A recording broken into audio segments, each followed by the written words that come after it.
Hello guys, നമ്മൾ ഇന്നിവിടെ ഒരു സ്പെഷ്യൽ ഈവനിങ് ആയിട്ടാണ് ഉണ്ടാക്കാൻ പോകുന്നത്. അതിനാവശ്യമുള്ള ഇൻഗ്രീഡിയൻസ് എന്തൊക്കെയാണെന്ന് നോക്കാം.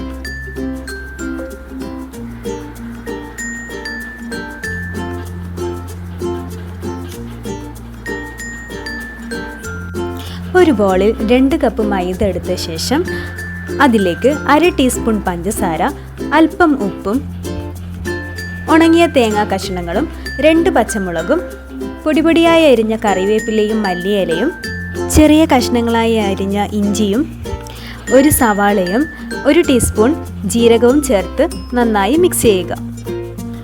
ഇതിലേക്ക് 1/2 കപ്പ് തൈരും ആവശ്യത്തിനുള്ള വെള്ളവും ചേർത്ത് 3 മണിക്കൂർ നേരത്തേക്ക് കുഴച്ചു വെക്കുക.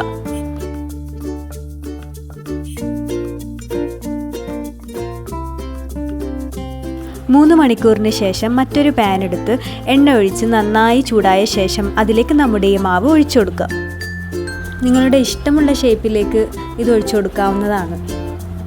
ആവശ്യമെങ്കിൽ അല്പം അപ്പക്കാരം ഈ മാവിലേക്കൊന്ന് ചേർത്ത് കൊടുത്താൽ നന്നായിരിക്കും.